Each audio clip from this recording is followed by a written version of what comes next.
Welcome, Sophie. Thank you. Thanks for having me.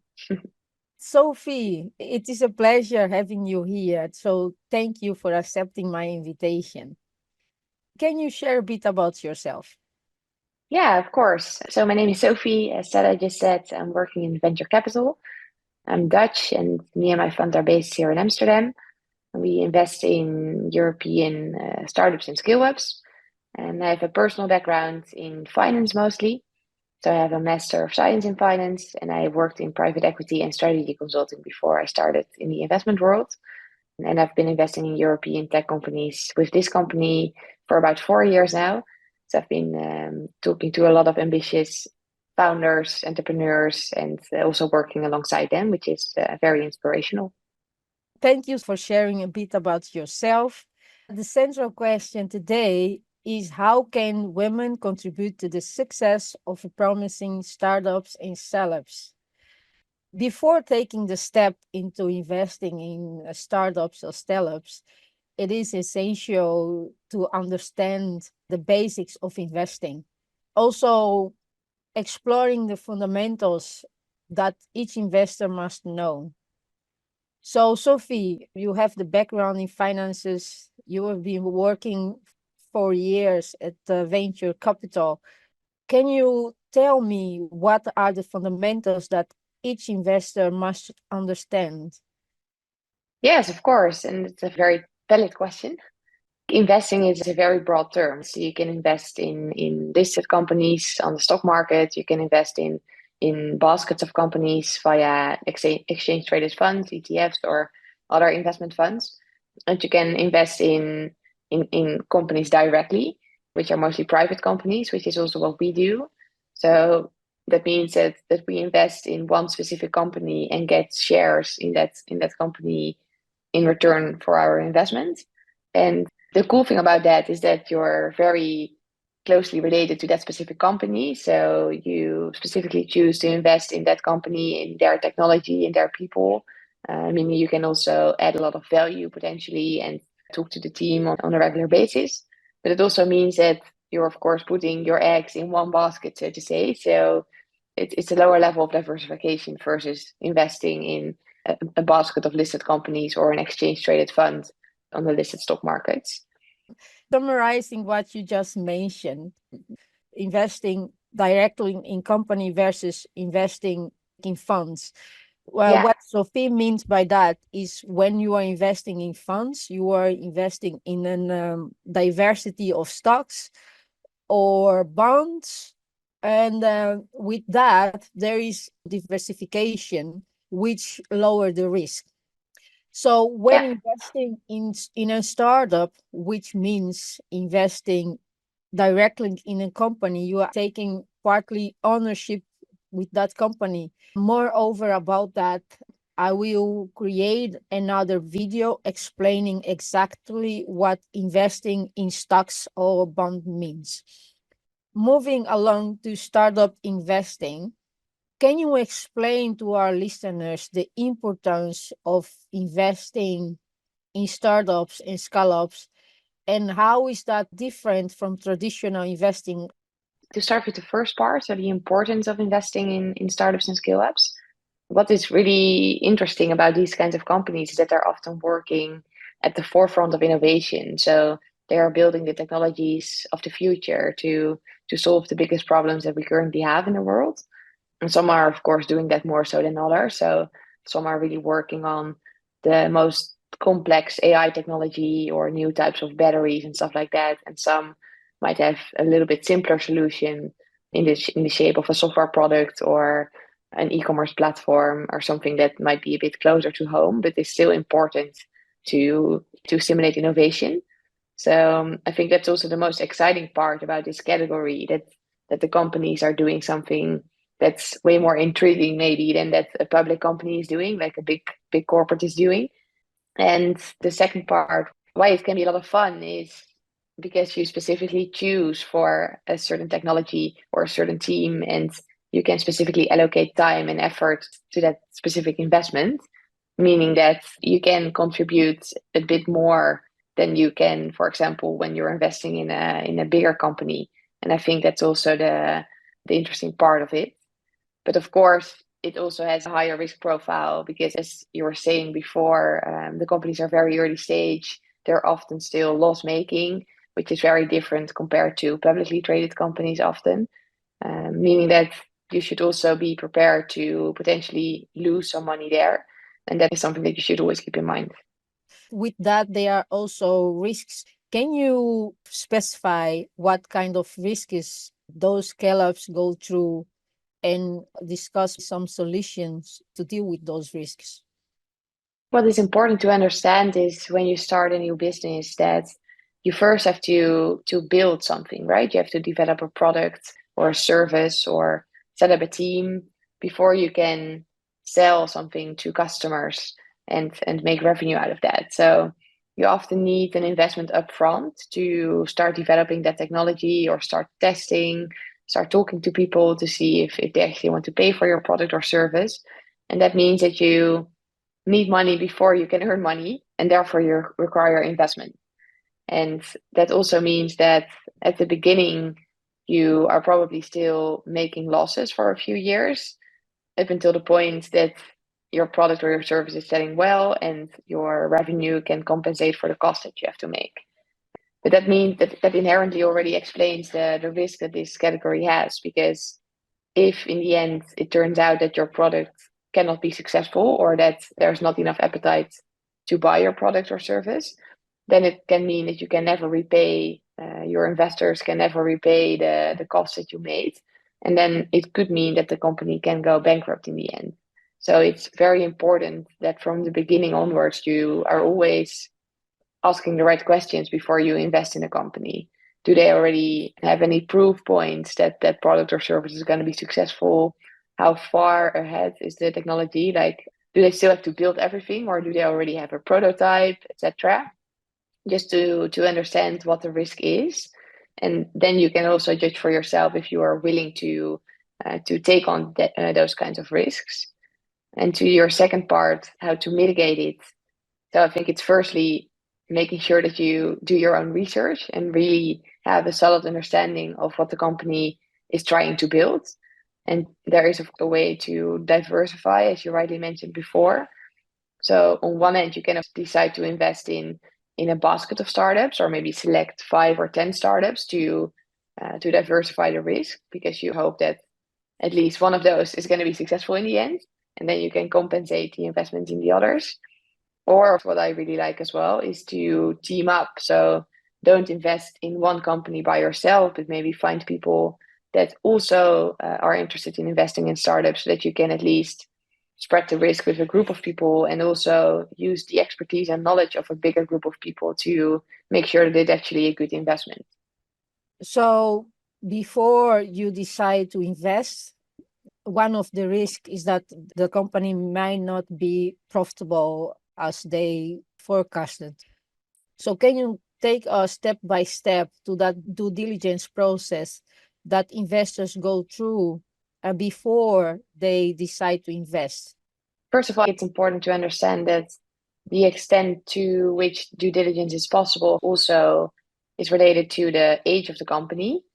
So you can imagine that if a company is very early stage, so they only just started developing their product, or maybe it's only an idea still, so early, then it's really hard to do a lot of data analysis because you do not have a lot of data, you don't have any financials yet. So it's really important to understand that the process is different for every company, and that it also depends a lot on how old the company is, how far ahead they are in terms of product development, etc.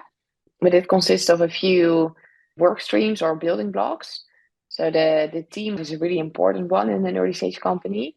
So you can imagine if a company is run by 4 people or 400, that makes a big difference, because those 4 people are still so important to the success of the company that you really want to understand if they are committed, if they have the right expertise, if they work together well, or if there's a chance of them ever getting into a conflict. So there's a big team component about it. That's mostly a psychological assessment, maybe, and it needs to be personal fit assessment. So imagine that you are investing your money in a startup or scale up, and you also want to be actively involved in that company, so maybe help them once a month or so, then you want to have a good personal relationship. You're almost starting dating with someone if you're going to collaborate in that way. So it's super important that you have a good personal fit. And another building block is the technology or the product itself. As I mentioned before, it's super important to understand if there's actually a market for that. Do people want to pay for it? Do they have any data that already shows that there's a need for this product? And therefore, it's always good to talk to experts in that specific area of expertise, just to maybe you know someone that's working in that field that has an opinion, or maybe you can reach out to someone on LinkedIn or at an event that might give you some information there. And then there's the financial business case, what we also already mentioned a few times. Like, is there in the future a profitable business case that actually shows that this company can exist, build a product, pay their people, and then still make a profit at the end of the day? And if that's not the case, or if there's not an outlook for this company to ever become profitable, then I should be very wary of investing, because then it's probably not the best idea. So depending on the stage, the investor will see what kind of information he needs from that company. So they are going through different stages. Can you showcase one company that you have experienced and what kind of information you needed from that specific company? It might be interesting to talk about a bit earlier stage company. An interesting example of a company that we invested in is a company that is building small windmills for farmers. So they build 15 meters tall windmills that farmers can put on their terrain, on their land. And with those windmills, they can power their own farm. So it's a clean tech solution. It enables people to generate their own energy. So it's also pretty easy to understand. When we invested in this company, it was still pretty early, and they of course built this windmill. It's a pretty nice windmill with a mast out of steel, and the base are made of wood that's sourced in the Dutch forest, so it's also sustainable. But at that point, it's super hard for us, of course, and especially for me personally, also having a finance background, to assess if that windmill is actually a good product, right? Like, where are you going to start? So something like that is super interesting. So then we try to talk to people that are active in the windmill industry. So we found someone that has been leading a larger windmill company for a few years, and we asked him about his view on the technical product. So does he think that it's a solid product? Does he think that they still will have a lot of development issues in the future? How sustainable is the product? Can it be outside for 10 years without degrading? Or do we need to think about, I don't know, that the blades, for example, need to be replaced if they've been in the rain for 5 years? Stuff like that is super important to assess at first before you make such a big decision. That's maybe an interesting one to think about from a hardware perspective. And then the second part that I was talking about the financial business case, that's something that is more part of our daily job. So what we try to do is always ask the founders to share a business plan with us in which they show their projections maybe. And what we then try to do is use those plans and create a few scenarios. So for example, the windmill company started in the Netherlands, and they said that they wanted to expand into Belgium and Germany in the next few years. And they built a business case for that based on the number of farmers that are in that country, etc. And then it's of course our job to stress test those assumptions. Do we believe that that's actually possible? And what if the price that we can sell the windmill for is actually lower than that we expect right now? Is the business case then still profitable or not? Maybe if the material price goes up, do we then still have a healthy margin to sell the windmills? So these kinds of scenarios are very important to test, and then also discuss with the founders themselves to see what the risks are and what the bandwidth is for this company to be successful. How far do you go with your forecasting, and how far back do you go with your analysis? Good question. So how far back? We normally go as far back as the company exists, because that's often not too long. So the companies that we invest in are often in business for 1 to 5 years only. So they only have 1 to 5 years of data, meaning that we normally always look back at least those 5 years. And towards the future, it's a bit harder, of course, right? Because the further in the future you go, the more blurry that it gets, because it's kind of trying to predict the future, and it's very hard to do. And I already saw that when COVID came, right? And would have never expected something like COVID. So a lot of companies suffered a lot because of that. And you can do all kinds of modeling, but these kinds of things you can never predict. So we normally try to predict 3 to 4 years, so forecast 3 to 4 years, because that's the max that we deem to be realistically. Even though how realistic can you be? It is about Yeah, invest. You can never predict the market. to be honest, I think that none of the business models that I ever created came out precisely, right? I mean, it will always be a bit better or a bit worse or something in between. So it's super hard to do. That is part of the fun. Yeah, exactly, exactly. And do you attach any prospects in revenue when you make the decisions to whether or not to invest in a company during that process? Yes, I think that's one of the main drivers for our investment to see how the revenue can develop over time. In the earlier stages of a company, the revenue is often more important than the profitability. And that sounds a bit weird because profitability is in the end what creates a return on investment. But it is more important for us in the earlier stages to prove that the company can keep on growing and become bigger and bigger. And we accept that the company will be loss making for the coming years if we can find enough comfort that in the end a profitability scenario is possible.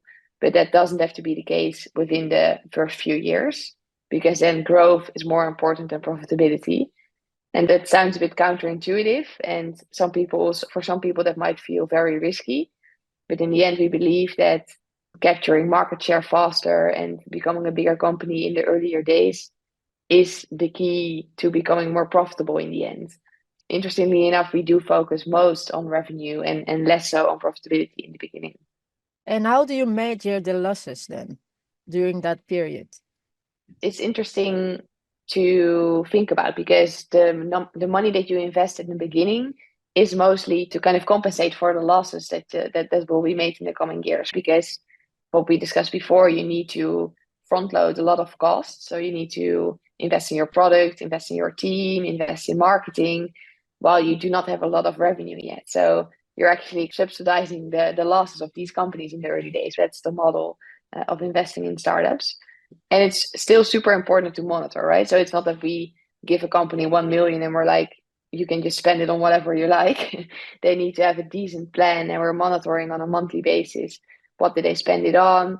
And if we see that they, for example, burn through their cash too fast, so they're spending their cash too fast, then we can also say, hey, maybe we should take things a bit more easy and think about if we really need to hire a new person, or if we really need to invest in this marketing campaign, or if we should save some money and first sell some more product. In that sense, it's always evaluating the progress on a monthly basis, maybe even weekly basis in the beginning, to see how things are picking up, and also having the agility to make different decisions over time. And going back to the Windmullen company that you've Yeah, mentioned, their goal is to expand to Germany and Belgium. So besides dealing with other risks that each company might face, you also have to deal with geographic risks, right? Different market.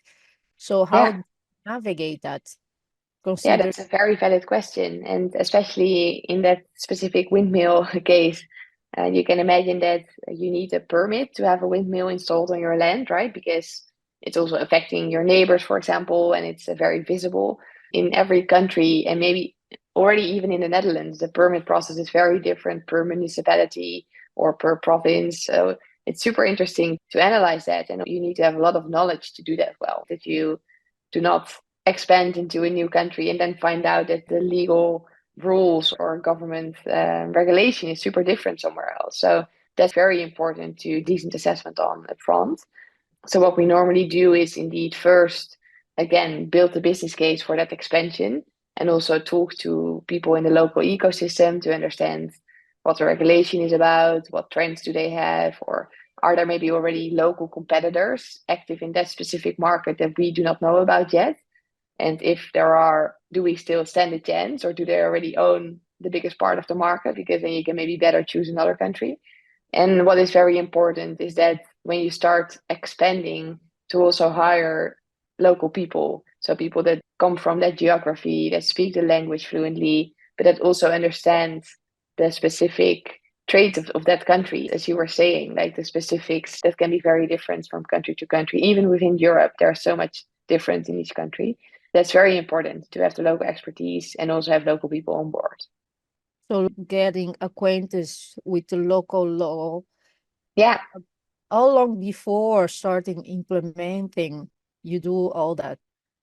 that really differs per company. So for the windmill company specifically, you can imagine that it takes a lot of time to have these local certifications, to understand the local permit process, etc. So for that, you really need, I don't know, 6 to 12 months of preparation. For other companies that might have a bit of an easier product, so for example, a software product, a company that's more of a platform to find service providers, for example, that's an easier product to set up in a new market. But still, you often need local customer support, so people can call you and be helped in their own language. You need to have local connections to the right service providers. So it still will always take a few months of preparation before you can really go. That sounds challenging, but exciting Yeah, as well. Do you ever have the need to travel there to do your research? not so much on an operational level, but more so on a strategic or tactical level. So for example, if a company comes to us and they tell us, hey, we want to expand into Germany next year, then we will want to see their plan. Like we want to see the business case, we want to see the strategy, and we might even want to be involved in the hiring process of the lead, of the person that's going to lead the German expansion, if that's a new person, because we find that super important to determine if it's going to be successful in the end and our money is going to be used for it. But we will not so much be on the ground and really working alongside them. That's more something that the team should be doing themselves, and it's also not our area of expertise. So we try not to micromanage them, but be more involved from a strategic perspective. So you are more from the background, Yeah, overviewing the strategic part of the implementation. yeah, correct. Yes. And moving to the scale-ups, what key factors should be considered when transitioning from a startup to a scale-up? And how can companies manage the challenge of a rapid growth? Very interesting topic. And I think that's one of the toughest things there is. So what you normally see is that within a scale up, there's only a handful of people, right? So it's often less than 10 people, for example, that are building and running a company together. And within the scale up phase, we often see that companies grow into teams of around 50 people. And as we were just discussing, maybe also operating in multiple countries. So that means that not everyone might be working from the same office or from the same location. So that brings a lot of challenges. And you often see that in a scale up, the founder or the founding team, can be multiple people, are still very active in running the daily business. And when a company is transitioning in a scale up phase, you see that there will be new people that might be running their own part of the business. So founders need to delegate and need to trust their team members to run part of their business themselves without their involvement. And that's a big change that we might all recognize from work situations as well, right? When you are getting into a management position and you need to delegate work to colleagues, to your employees, it's always a very tricky thing to do. So I think that's one, setting up an organization in a successful way, that you are able to delegate work and that you are trying to replace yourself or at least parts of yourself. Because when you are a company that's making a few millions of revenue, you cannot do everything yourself anymore as a founder or as an entrepreneur. So you need to have that trust to delegate.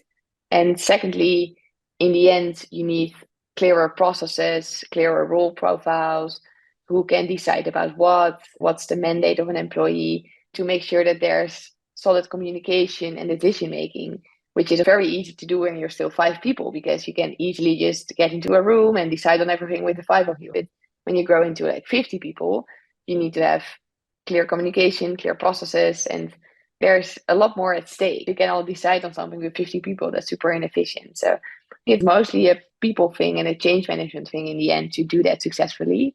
Next to it, you need more different kinds of expertise, especially when you start to operate in different countries or when you're launching new products, you might need to hire people that have knowledge and expertise that you do not have yourself.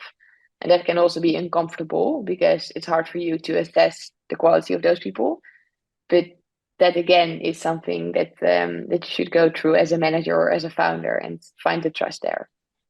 Besides the fact that you can have a hard time trusting the people that you might be employing in the future, delegating your baby to someone else, that is a nightmare for many entrepreneurs.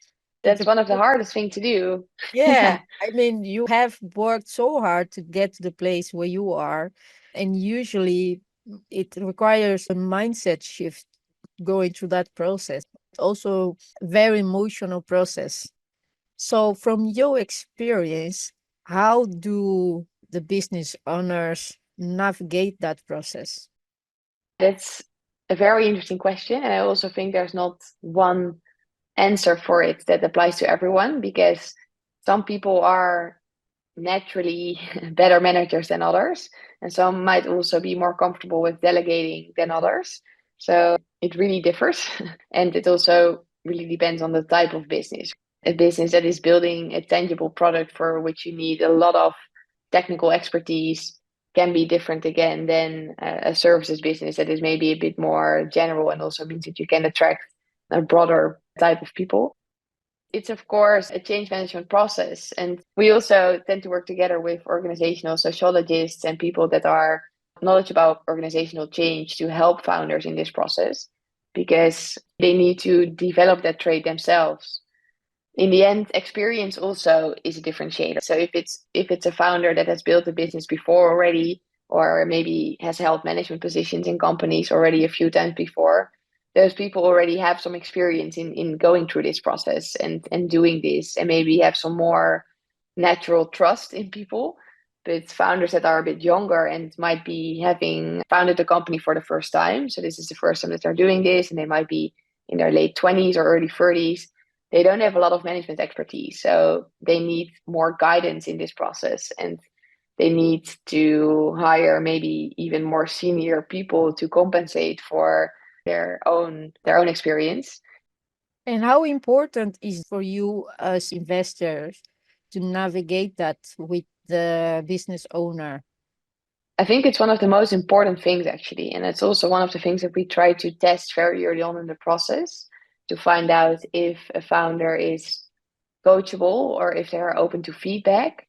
And if they're willing to hire people that might be smarter or better than they are themselves, because that's such an important thing when you're growing a business, that you do not want to keep all the control or think that you will always know everything best, because in the end you cannot run a multi-million euro company with only yourself. You need a team, and a very good team, to do that. So if we find out in the beginning that the founder thinks that they can do all of it themselves, or that they're not coachable, or if we try to give them feedback they respond very defensively, for example, then we probably won't invest in a person like that, because those are traits that might not make you a successful business owner in the end. So it's a very important factor.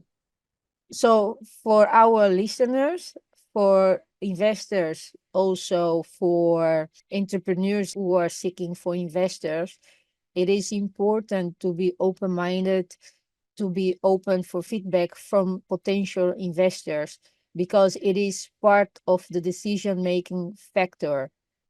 So, that seems quite challenging for investors to assess that phase.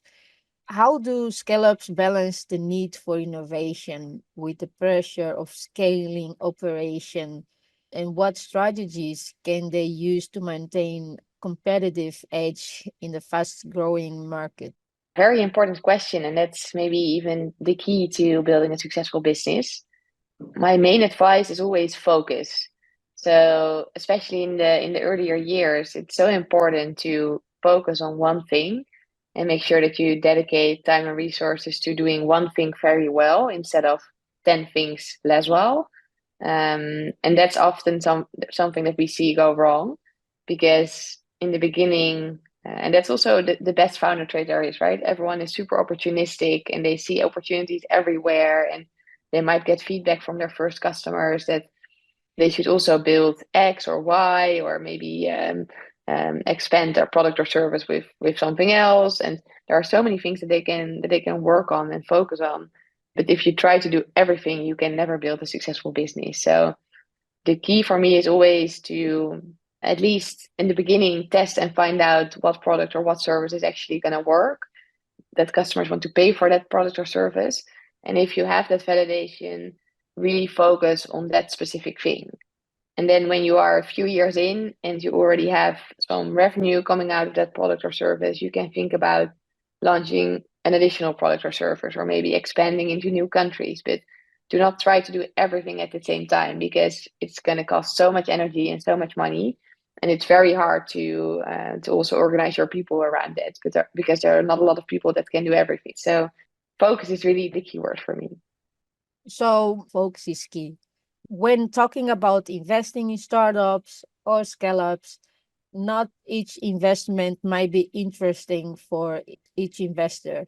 There are things to take in consideration, from a strong management team to a clear marketing potential and the criteria that they might assess.